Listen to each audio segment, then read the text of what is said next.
Hey everyone, Dante here with The Raging Geek, and today I want to talk about the new Godzilla vs. Kong movie. Overall, it was a good movie. The cinematography was good. The actors did a good job of supporting the lead characters, the monsters. The movie was a good blend of, I want to say, fan service. It had some comedy aspects to it and drama. At certain times, the movie even got emotional, and even felt teary-eyed at certain points. So that was, that was unexpected but cool. From the start of the movie, you get the impression of King Kong as being portrayed as the lead character. The people's monster, the savior. So Kong from the very start, he has a positive swing. He's surrounded by a positive aura. So as Kong is being set up as the protector of mankind, Godzilla is being shown as the antagonist. He's the monster. He's out of control. He's randomly, he's acting erratic, and he's the monster to fear. Even though in the last couple of movies, King of the Monsters and then the first Godzilla, he saved mankind twice now. It was kind of disappointing in that respect, where much as I like Kong in addition to Godzilla, I'm a Godzilla fan, obviously you could tell, but I would have liked to see some consistency, from movie to movie. And in the movie's defense, they try to portray it as, why is Godzilla acting like this now? So obviously, something's going on. But to the end of the movie, I felt like people were no longer viewing him as the savior. So as a watcher of the original 1962 movie Godzilla vs. Kong, and a big fan of Godzilla, I was always left, with a feeling of being unsatisfied. Both monsters, it was pretty much a stalemate for the entire movie, and until the end, where they had this epic cataclysmic fall into the ocean, and then only Kong surfaced and swam away. So it always left this kind of cloud over the movie where Godzilla, Godzilla lost. So it's always been kind of like something hovering over Godzilla fans for years now, going on, 1962, so like 60 years, this has kind of been like hovering over Godzilla fans, that he got beat by King Kong, even though we knew that wasn't the case. But, after watching this movie in its entirety, I have to say, at the end of the movie, I kind of felt that same dissatisfaction that I felt from the original Godzilla vs. King Kong. I don't want to give away too many, spoilers. Even though Godzilla didn't lose, per se, or technically, it felt almost like a hollow victory, whereas you would have to watch the movie to understand. But there's definitely, if you're partial to Godzilla, definitely a feeling of a hollow victory, unsatisfied at the end of the movie, the way it was left. So, I was kind of a little underwhelmed at the end of the movie.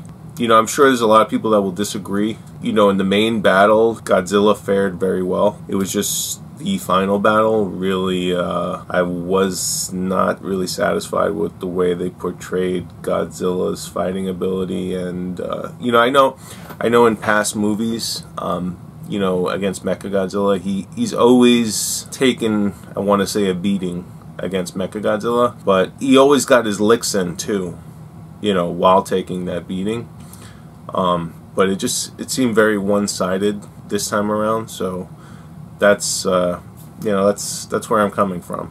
So it might sound petty and a little too pro Godzilla, but that's how I feel. So in the movie, they really portrayed Godzilla in such a way where he was like very heavily relying on his breath weapon. It seemed he was always setting up an attack. He was always setting his opponent up for the breath weapon at every turn. They really portrayed him in a very lizard-like way where it just seemed like he was always kind of like crawling in such a way. I wasn't really too happy with that. You know, it seemed anytime he was standing normal, he was just getting pummeled for the most part, so I didn't like that. But definitely Kong in the movie, the superior fighter, hands down. You know, it almost seemed like he was a martial arts expert at some points. I mean, it was just insane how superior a fighter Kong was in the movie. Minus, he couldn't stand up to Godzilla in sheer power and strength, but they made him out to be way more intelligent than Godzilla. And I realize in the original movie they try to come across that way too, where, you know, even at one point in the original movie they were like, oh, you know, Godzilla's brain is the size of a marble and Kong is a thinking animal, you know, where he's got a normal sized brain. And why am I talking like Keanu? I don't know, but that was a comparison they made in the original movie. If the director was trying to kind of convey that in this movie, he definitely did the job, because, you know, Kong was definitely the superior fighter in this movie. And again, this is all coming from someone who's partial to Godzilla. You know, I have to say, after watching this movie, though, it definitely made me more of a Kong fan. You know, Kong is a cool character. I mean, it's not like Kong is something new to me, but I've definitely, after this movie, kind of grown more of a liking to Kong. So, another thing with the movie, you know, I feel like it definitely tries to do a lot in a short period of time. It definitely try to cram a lot of fan service in, to the point where it almost kind of turned into a tangled web of different movies in one.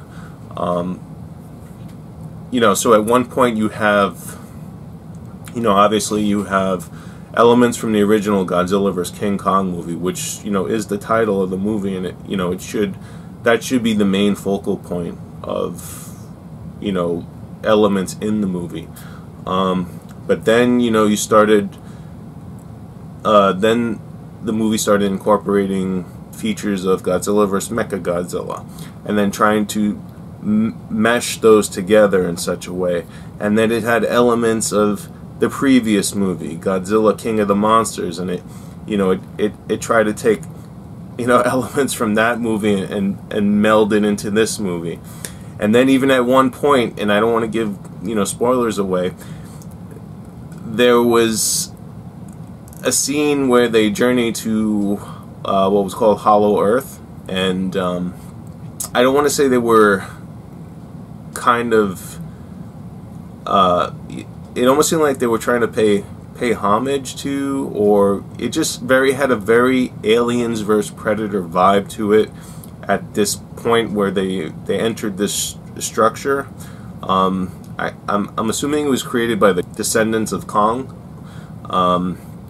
but it had a very Aliens vs. Predator vibe to it. If you watch the movie, you'll hopefully you'll see what I'm trying to say. But yeah, there was a good 30 seconds in there where, you know, I was like, okay, this, you know, they're definitely trying to make Kong and his descendants out to be like the predators or the protectors, and then Godzilla is almost like the alien. So, kind of weird. Check it out. So, you know, all in all, I feel the movie was a good movie. I feel, though, that the movie may have left both Godzilla and Kong fans dissatisfied at the end.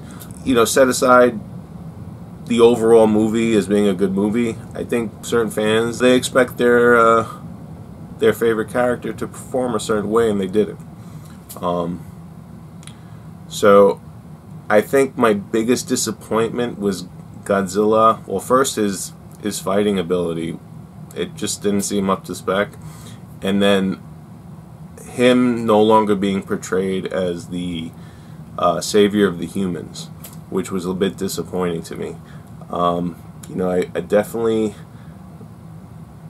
would have liked it to continue in a way, almost getting into the kind of where in the original movies, you know, he started as, you know, the villain, And then he eventually started becoming more of the people's hero. You know, as the movies progressed into the late 60s and 70s, it almost started to get into like a fun way where, you know, people were like, hey, Godzilla's coming, bang, he's gonna save the day, you know. But obviously, you know, at the end of King of the Monsters, you kind of, they almost dangled that carrot for you, and then that's it. You know, now Godzilla versus Kong, he's the villain now, Kong is the savior. You know, Godzilla's just the troublemaker. So if I had one thing to say, I'd say, Godzilla, why? Why do people think you're bad? You're supposed to be good. Godzilla.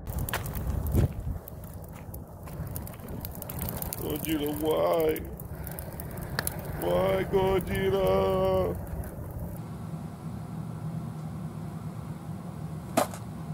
Thanks for watching The Raging Geek, everyone.